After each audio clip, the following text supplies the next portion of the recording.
Okay. Hello, everybody. Thank you for coming. Today it's a pleasure to introduce Professor Renato to our class seminar from a special session. Professor Renato has been working for many years in statistical methods, machine learning, and prediction methods like the one that he's going to present today. Okay, for me it's a pleasure to introduce Professor Renato. Yeah, now it's your Thank you, Davi. Well, good afternoon. It's a pleasure to be here at UPenn, and I need to thank Davi and Kumar for this kind invitation to give you this talk. And when I was coming, and I realized that typically what I do is so different from what usually you work here at GRASP, that I was having, and I didn't want to present the only thing that has a high connection, which is the work that I did with Davi. Then I had this hard problem in finding a topic, and I showed some suggestions to Davi, and he finally picked up this one. So if you don't like it, blame on him. So the topic here is about spatial clustering and regionalization of small areas with Bayesian methods, and it's a work that I have done with Leonardo Teixeira. He's now a Purdue PhD student. He was a master's student when he did this work with me, and Rosângela, which is a colleague from the statistics department in Brazil.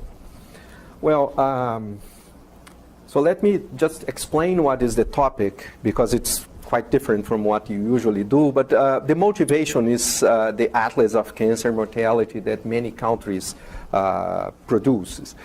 Typically for every kind of cancer, like this one, which is the lung cancer for white males in the United States, you can look in the small areas and show the rate of mortality or incidence of cancer in that area. And the color is shown here in two kind of scales. Here is the rate per 100,000 population, and that's the relative mortality rate. So 2 means twice as much as the average mortality rate in the United States. So this is good for comparing different maps for different cancers. And this one gives the absolute level of mortality in that area.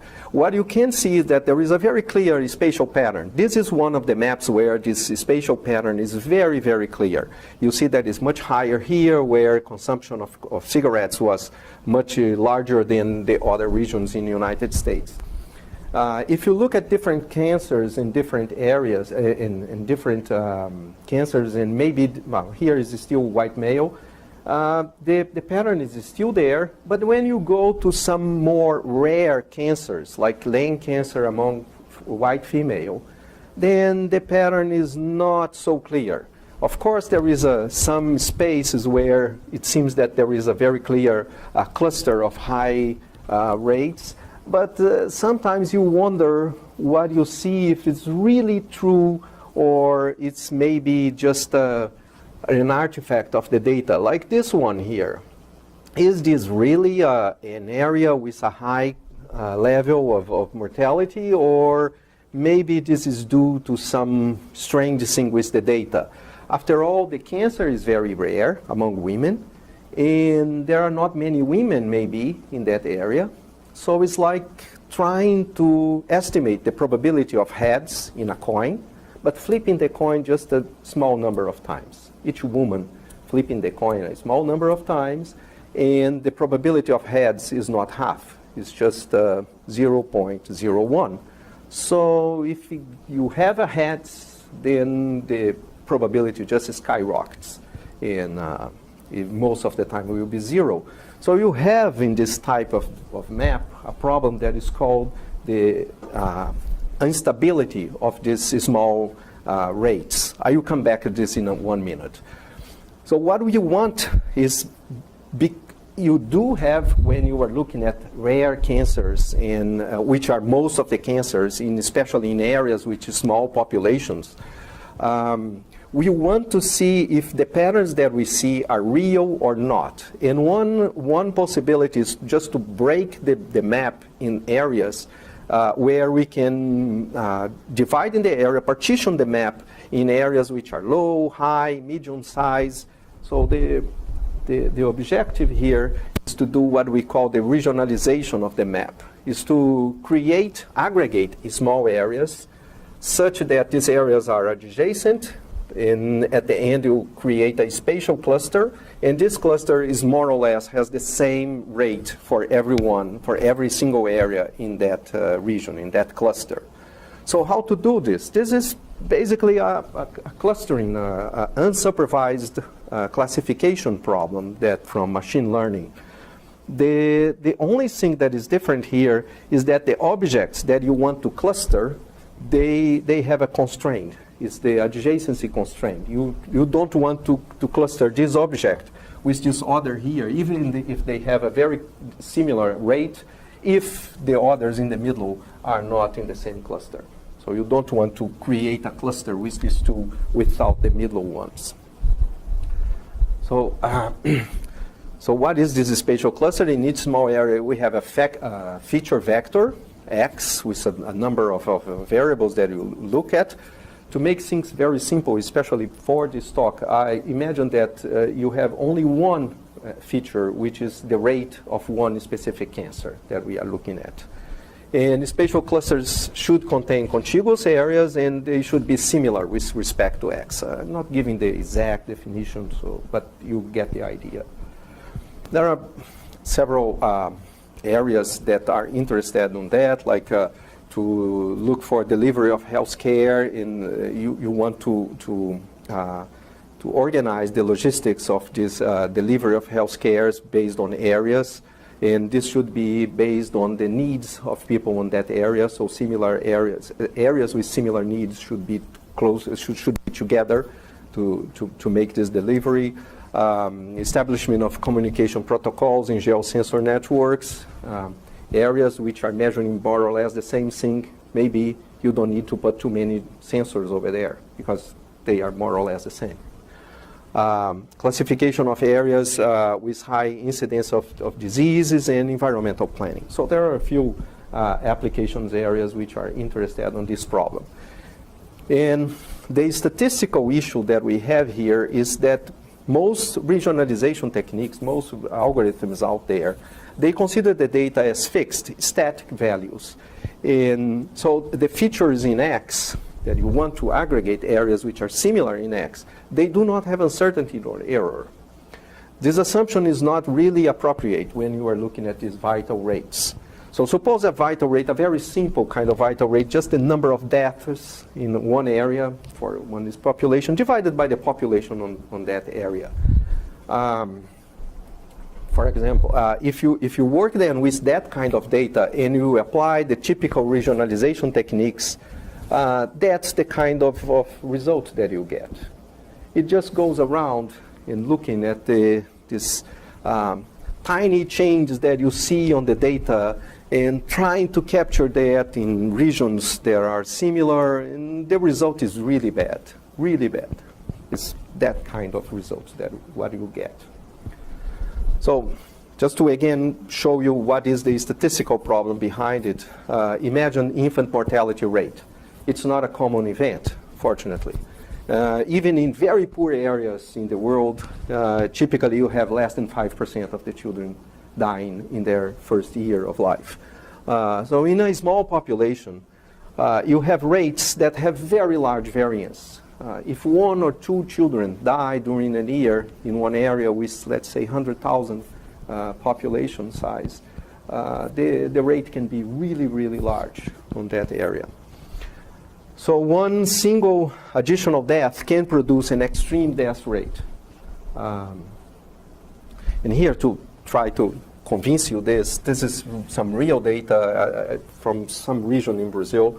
And this is the number of children that was born in that area during that year. And here is the infant mortality rate, just the ratio, number of children dying divided by the number of children which is born there. So the scale, of course, is very large cities. Most of the cities are small. So I take the log here just to spread out this. So it's the same graph, but the scale is in the log scale. Now you see that the rates, the very large numbers, the very large rates, or the very small ones, the 0, they are appearing on the areas where you have a very small number of children being born. Because it's small areas, a small number of females, and so on. So the large areas, they have a much more compressed variance for this rate. So the idea is that for the large areas, you can believe in what you see in the map. But for the small areas, the areas with small populations, you cannot believe on what you are really seeing. The most extreme values that you see in a map like that are not really related with the risk underlying the population. They are based on pure variation. If this area here has 1 death less, probably can collapse to this position here or even to 0. This is not the infant mortality rate only. If you take any kind of cancer, rare diseases, you see the same kind of funnel type plot. Now, the consequence then is that this rare, well, I think I just explained this. And if you have this problem, then that's what happens with this usual clustering algorithm, that they try to fit what they are seeing, considering that that's the truth. That's the real risk underlying the areas, and they just go around with this overfitting the map. So we need in some way to balance these two things, the bias and the variance. And what we did here is a new method that combines these two key aspects. One, a stochastic Bayesian model for the data, the parameters, and that's the important thing, the partitions, the different regionalizations that we want to put there.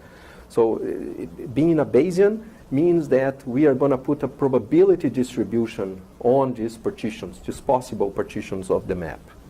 And to do that, we use the spanning trees to explore the space of all possible partitions in a very efficient way. So these are the two main ideas. This has been appeared in December 2015, and we improved this a lot and submitted to Journal of Machine Learning Research. It's 1.5 years ago, and we still don't have an answer if the paper is accepted or not. It's really depressing, the journals. But anyhow, there are a lot of related work, and I think because I'm going to show you something that are not in the slides, I'm not going to go over the details of how these different approaches they work and try to solve this problem. So let me just go directly to our solution.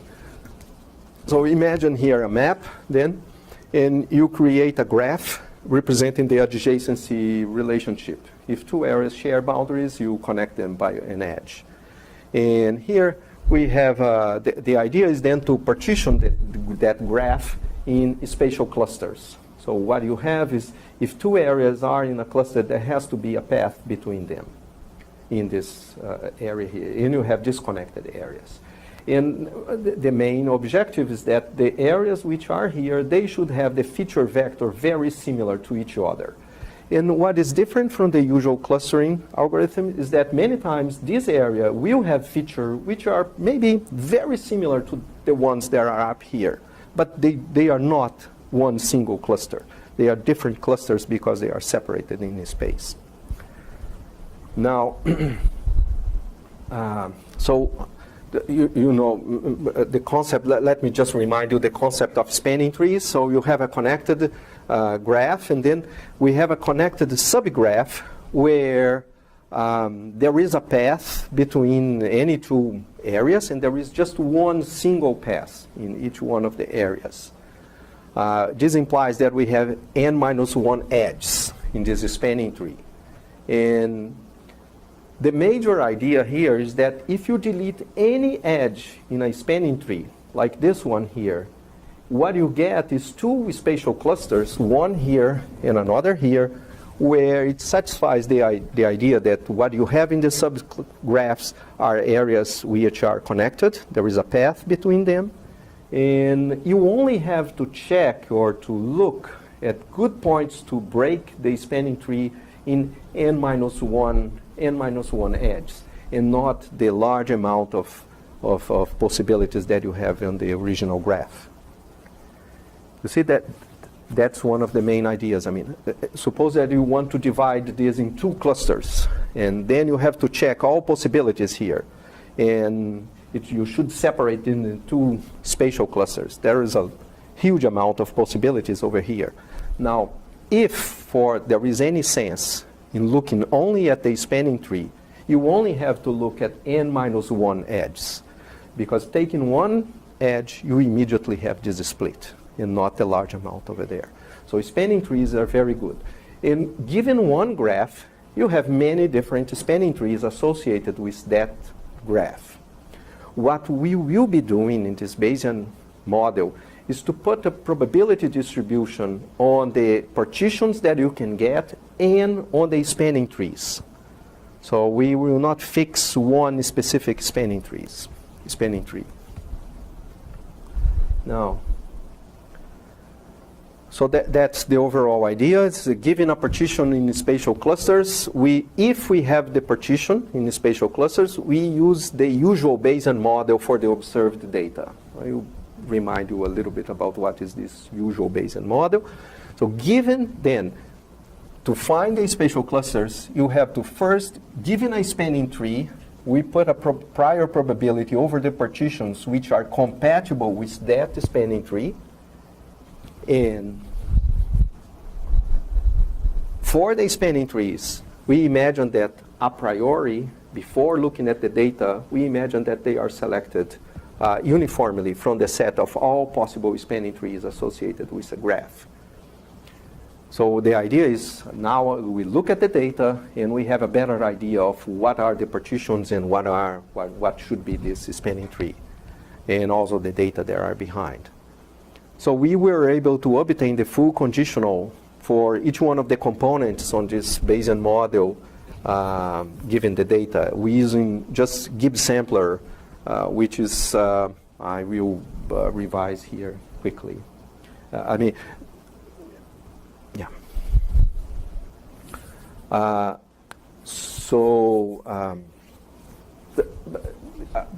probabilistic robotics is not a hot topic anymore, and it's MC, and Gibbs sampler is Metropolis Hastings, all these kind of things. Sequential Monte Carlo is used a lot. Particle filter, are everybody familiar with that, or not so much? Yeah, okay. I quickly showed what is important here. So we, explaining only for the problem that we are looking at, not in general way, we imagine that we have data and parameters associated with the nodes of the graph, and just to make it very, very specific and not bothering with a very more general and arbitrary situation, you just imagine that in each one of the areas you have a count, which is the number of children that died in that area, and this is a Poisson random variable, good for discrete data. And what you expect for this Poisson is take the mortality rate, the infant mortality rate in the entire country or state, and multiplied by the number of children that is being born there. And what you get is exactly what you would expect in that area if the general infant mortality rate applied everywhere in the same way. So this would be the expected number, what you expect based on the general global area, times then one thing that makes that area in fact different from what is this global, general, regional risk, which is this theta I. And that's what so this theta I is the relative risk. Between 0 and greater than 0, so if it's smaller than 1, means that the relative risk is lower than the general average. If it's above 1, means that it's higher than the average. And these are unknown, and that's what you want to estimate. We get a very simple estimate of this if we just get this divided by that, this EI, and these are the graphs that I was showing before, and these are really bad. because it has a huge variance, and that's what we are trying to fix and correct here. So we get a distribution for the data given the theta I. In this specific case, we are considered as a Poisson, but the model is general for any kind of thing that you see on the areas. But let's fix on this problem that's easier. Then in each one of the cluster, the spatial clusters that you are going to create C clusters, C spatial clusters, dividing the graph in C subgraphs. You have one value, a single value in each one of these clusters. So theta I is associated with a number where in the cluster that it belongs to. Now, this is going with and this theta by its time is the hierarchical Bayesian model. We are going to assume that given the partition and given the tree, if I know what is the partition, they would be independent of each other and just with a typical distribution. Here, for example, for this problem, we can imagine that the theta from the cluster 1, theta from cluster 2, theta from cluster GK, I don't even know how many clusters there are. They could be, for example, a gamma distribution, need to be positive, a gamma distribution with a certain parameters like A and B. So something, for example, around 1 and allowing it to be larger than 1 and smaller than 1. And, and now, yes, and then the data itself, given what it is in that area, the theta, they would be a Poisson distributed with that value. And now that's the important part of the model. It is, given a tree, if you know what is a spanning tree associated with the graph, the cluster will be created based on this one, if you knew it.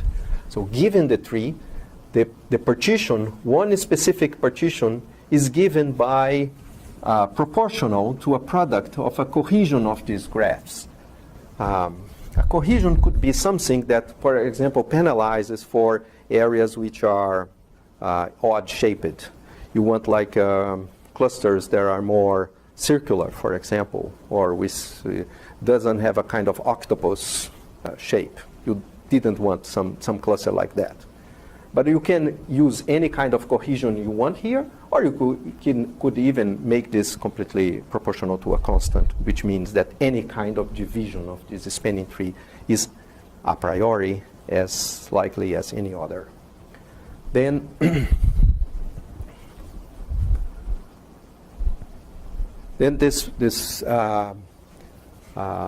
in the prior distribution for this row, for example, one possibility would be, and that's what we adopted. You can get any kind of cohesion there, but the one that we finally adopted is given the tree in one parameter more, which is called rho, is a number between 0 and 1. The chance of getting a certain partition is given by this, where C is the number of clusters that you get. This parameter rho can be interpreted as the probability of removing an edge from the tree. So basically, if you come here to the tree, you just flip a coin with probability rho for each one of these edges. And if you get heads here and here, you get 3 spatial clusters. So that's what this rho, make the sampling of these possible spatial clusters very simple. Now, for this rho, we have to adopt some kind of distribution. We can be a beta with a very general tool. R and S could be 1 and 1, which means uniform. Any kind of thing is reasonable. Or you can put a rho closer to 0, which means not too many clusters that you want to create there.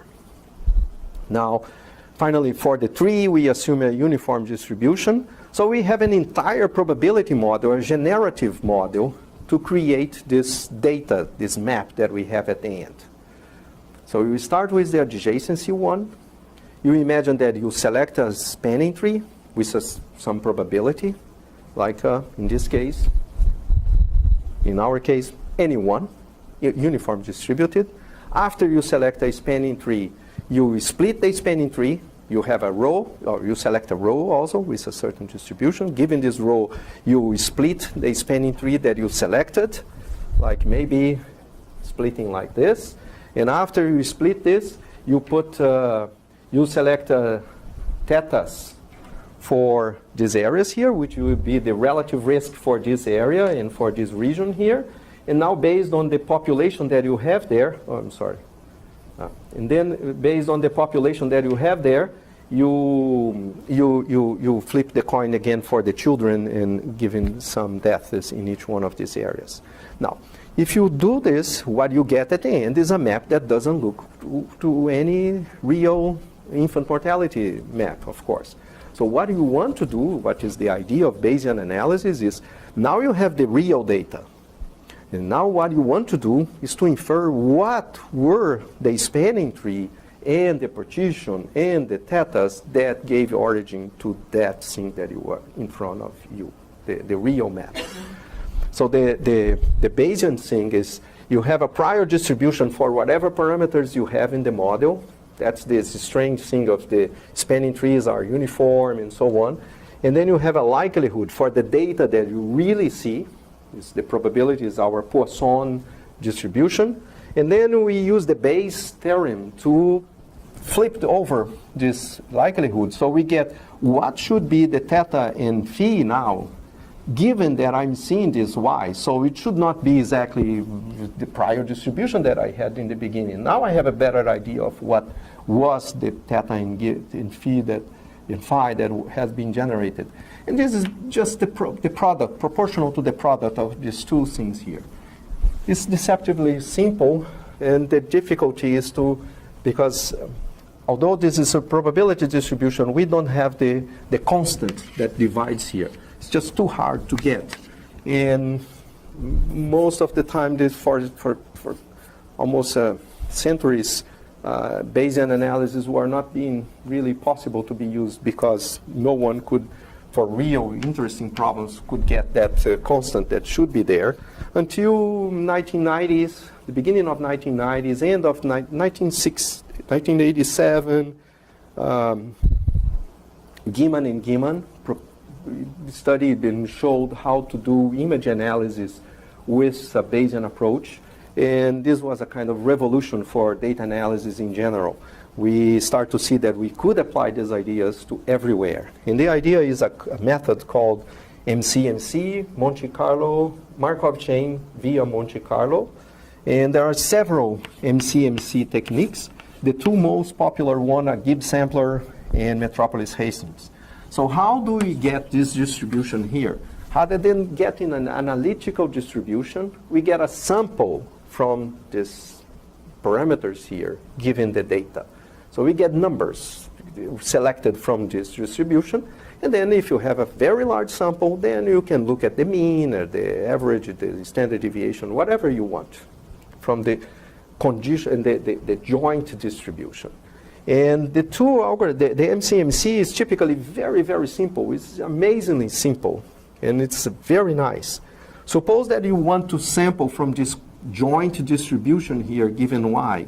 What you have to do is you need to be able to find this marginal distribution of theta given y and the other phi, the other parameters there.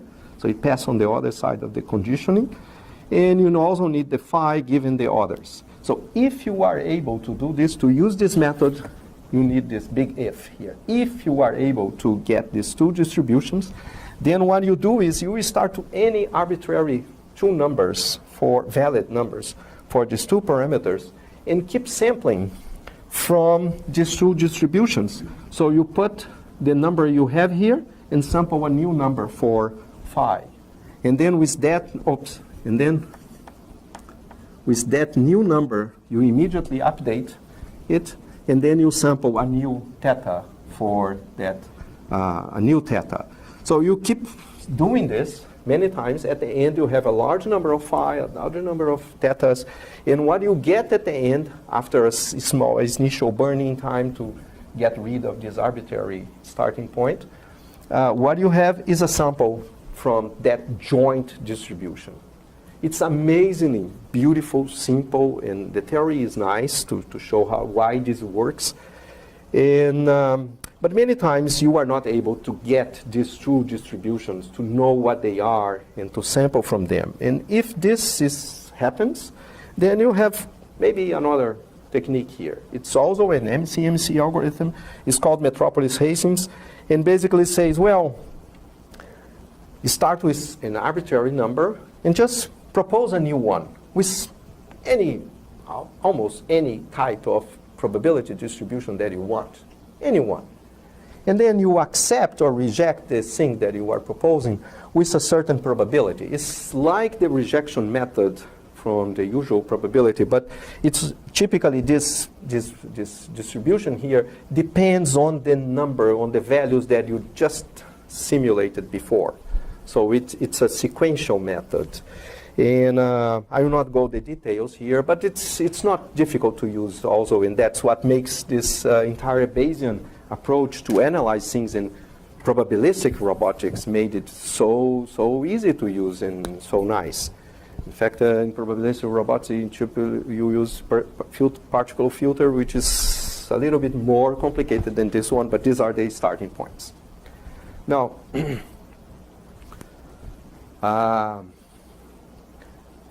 so let me explain these two parts here, which are the different things from my work. The other things are really standard Bayesian things. There is absolutely nothing new. So what is interesting in what we are doing is when we have everything in that model except the tree, except the spanning tree, I do have a partition. I know already that I have this partition here. What I don't know is the tree that was generated because that partition maybe could be generated by a tree that was like this and not like that other one. So I know everything. I know that that's the cluster. I know that's the cluster. I know the thetas. I know everything. I know the y's. The y's I know all the time because they are the data. What I don't see, what I don't know is the tree. So I need to sample from a new tree given the rest of the things that I have in the model. And then what we do is we just select a new tree that is compatible, a new tree which is compatible with the partition that I have. Like this tree here, it's not compatible with this partition here. See, this partition, and this tree here. I cannot delete a few nodes here, a few edges, and get this partition. So these are not compatible. So I need to select a tree that is compatible with this one. Like, for example, this tree is compatible with this one, or this other here would be also compatible, or this other here. Any of those would be compatible. So, and they are all of them, among the possible ones, they are uniformly distributed. So that's the thing. And the other different aspect is to how to sample the partition. And for the partition, we have, again, as I told you, the difficult part is this one. Let's try to get to what should be one of the parameters given all the others and the data. So I'm thinking, what is the probability of having a certain partition if I have the tree, the data, and the row, and the other thing? So what is I do have the tree, I have the data, the y's, I have the thetas. What I don't see are the clusters. So what is the probability of having, for example, this cluster and this other here separated this one, and this other? What is the probability of splitting this tree in this way? It should be equal to that. And what we can do is to integrate out this row parameter. And if we do this, we can get some data factor here that I'm not going to explain, no time for that. And then at the very end, the idea is that to sample the partition is simple because it's reduced to a binary vector u with one number for each one of the edges. And given that I have the tree, what I do is, as I explained before, I just come to each one of these edges in the tree and decide if I should delete it or not. This deletion is not just row anymore, as it was in the prior. Now the data, the thetas, everything influences here because I'm supposing that I know everything. So the probability, this probability of splitting, of deleting that edge, it depends on a certain expressions which involves functions that are related with the data after we integrate out lots of things. So not giving the details here, but that's one of the technical parts of the paper. Now then, the other parameters are just very standard kind of MC kind of stuff. So not getting this. So these are the specific case for the Poisson. So let me just show now some evaluation results and what we can get out of all these lots of Greek letters. First, we have some synthetic data, the data sets. A Poisson with a low rate, and in each one of the clusters, they have common thetas, and they are distinct, of course. We have a certain number of areas, and we created 13 clusters. Risks range from, these are relative risks, so there are a few clusters which are almost half of the general risk of the global area, and some areas is 75% higher. This would be the typical epidemiological numbers. Much higher than this would be very unlikely to see in practice for cancer, for example. You don't have areas which are 4 times higher than the usual area. So 0.75 is already too large. Now, then there are a few evaluation metrics to see if the methods work or not. And let me not, we typically compare whatever we get from one method, we would compare ours with many others, with the true value, the true theta in that area, on that cluster. And we look at also the relative numbers, relative differences, squared. We look at several others, like the RAND measure, which is a measure for unsupervised clustering, F1, precision recall, Jacquard, folks, many kind of metrics. We compare our method with several others which are state of art. And as you see here, the bold ones are the ones that get the better result on the metric. And typically we get most of the time very good results for our ones are the best ones. Well, the paper would not be written if we didn't have a good result, of course. Let me show some specific, some real data just to give some better idea of what results from the method. So the method is good, it's giving better results than the other ones.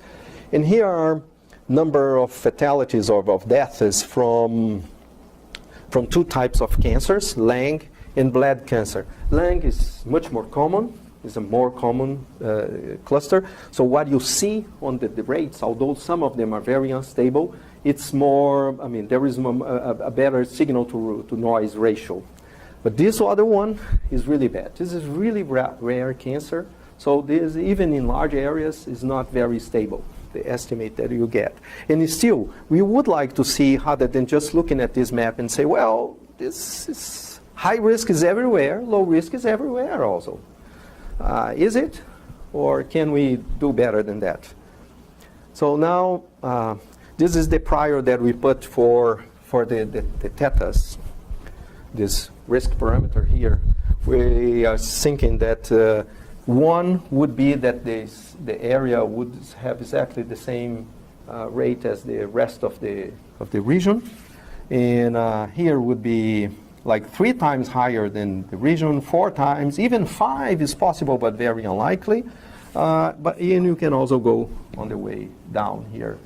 So it has an average, the expected value is 1, but has a reasonable variation around that to accommodate any kind of real pattern that you would expect to see.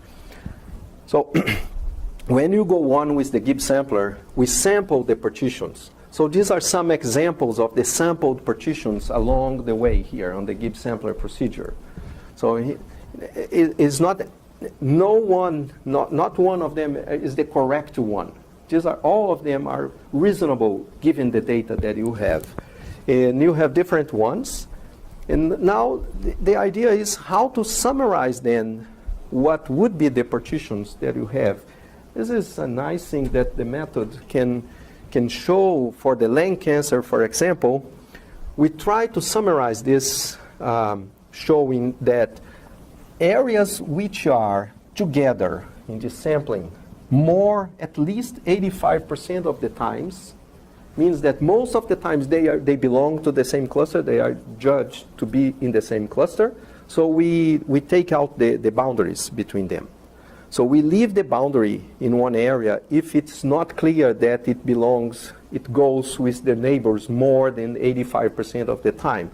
So the areas that you see here are areas, the boundaries that you see here, here it's just some boundaries here, but the boundaries you see divide or split areas which are not clearly in one with the neighbor of the right or of the left.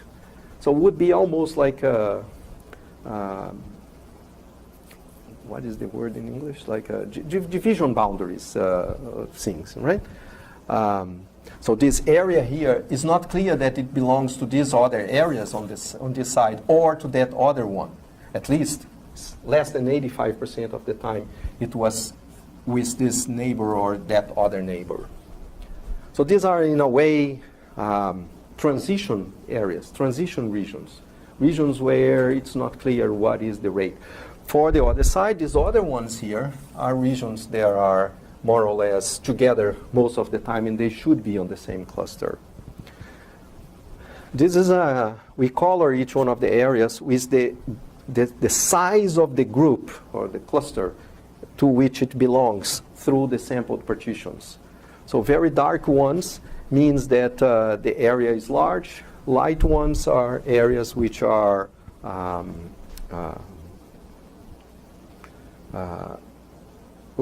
clusters that are small. So if it's, for example, a lawn, it's small.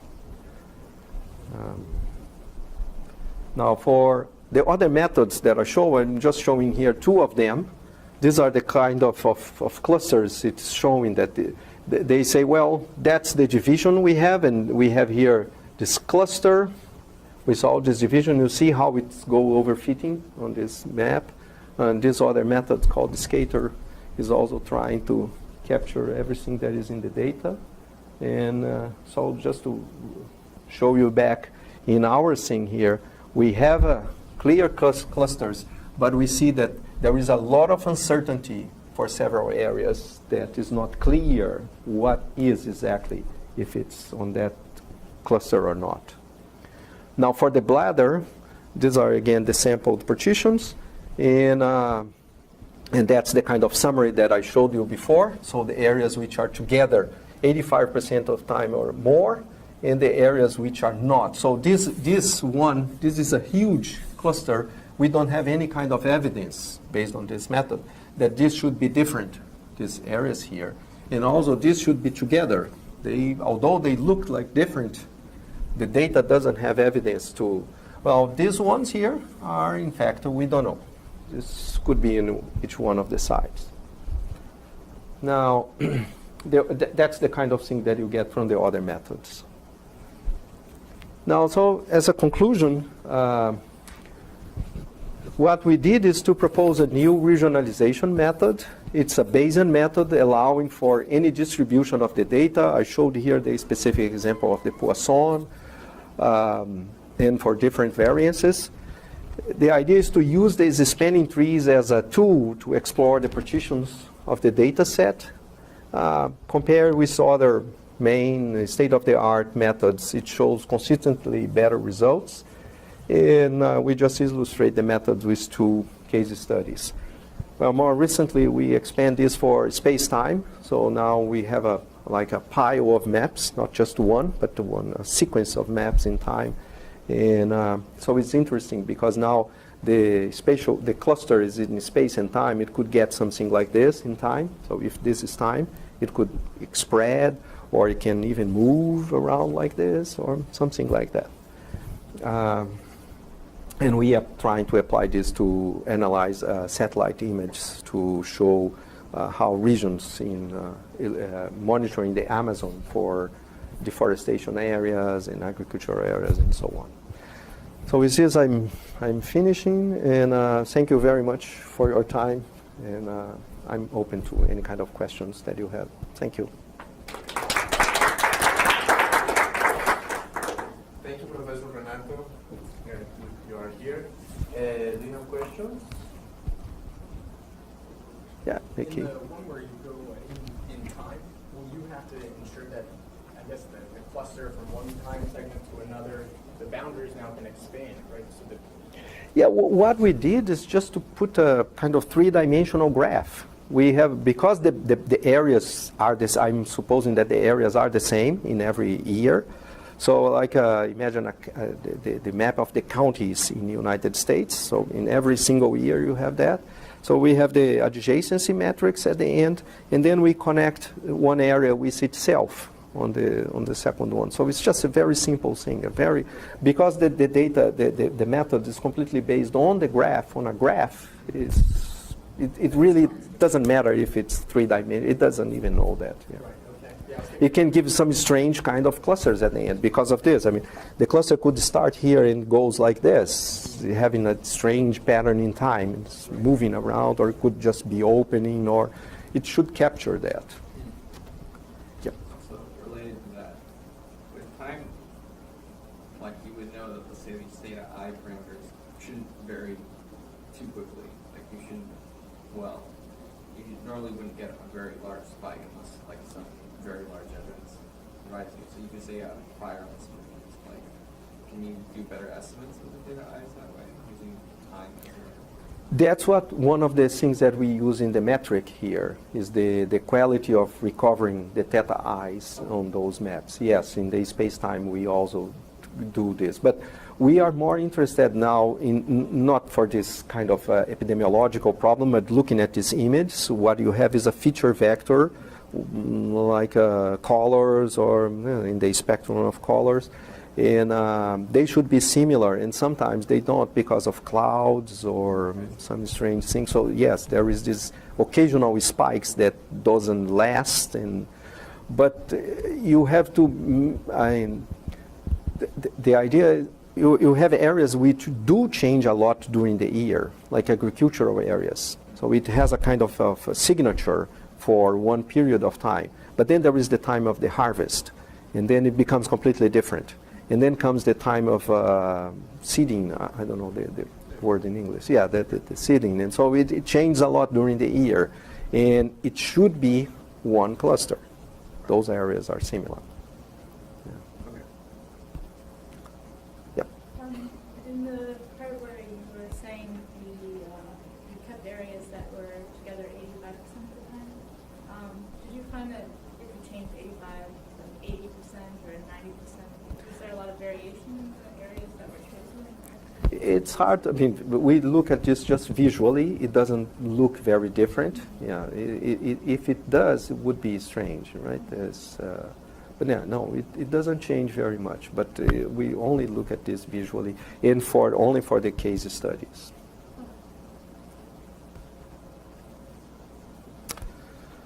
Okay. I have a question, but it's just about the method.